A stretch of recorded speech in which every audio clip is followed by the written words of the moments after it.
أعوذ بالله من الشيطان الرجيم. بسم الله الرحمن الرحيم. وهو الذي أنشأ لكم السمع والأبصار والأفئدة قليلا ما تشكرون.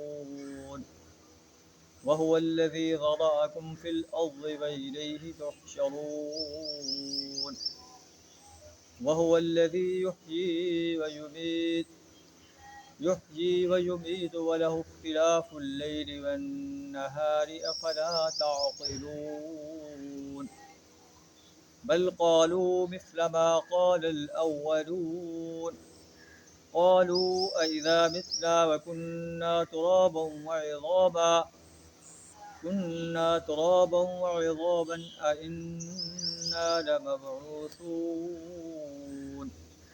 صدق اللہ العظیم. سورہ المؤمنون آیت نمبر 78 تا 82 آپ کے سامنے تلاوت کی. ان کا ترجمہ کچھ اس طرح ہے: وَهُوَ الَّذِي أَنشَأَ لَكُمُ السَّمْعَ وَالْأَبْصَارَ وَالْأَفْئِدَةَ، وہ اللہ ہی تو ہے جس نے تمہیں سننے کی طاقت دی، دیکھنے کی طاقت دی، والافئدہ اور سوچنے کو دل دی.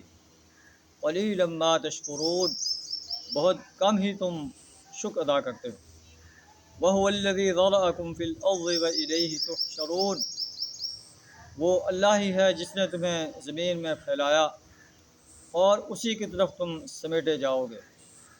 وَهُوَ الَّذِي يُحْيِي وَيُمِيتُ، وہ اللہ ہی ہے جو تمہیں زندگی دیتا ہے، جو تمہیں موت دیتا ہے. وَلَهُ اخْتِلَافُ اللَّيْلِ وَالنَّهَارِ، گردش لیل و نہار اسی کے قبضہ قدرت میں ہے. افلا تعقلون، کیا تم عقل سے کام نہیں لیتے؟ بل قالوا مثل ما قال الاولون، بلکہ وہ وہی کچھ کہتے ہیں جو اس سے پہلے کے لوگ کہتے رہے ہیں.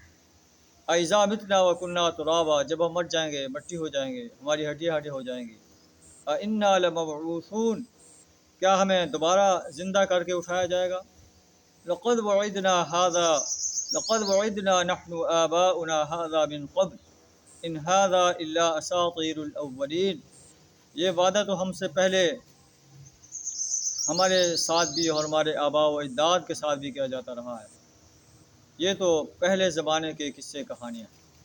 تو یہ کفار مکہ کو، اور قرآن چونکہ آفاقی کتاب ہے، پوری کائنات کے انسانوں کو جو اللہ کی وحدانیت کا انکار کرتے ہیں انہیں کہا جا رہا ہے کہ اے لوگوں، دیکھو اللہ نے تمہیں سننے کی، دیکھنے کی، سوچنے کی قوتیں دی ہیں.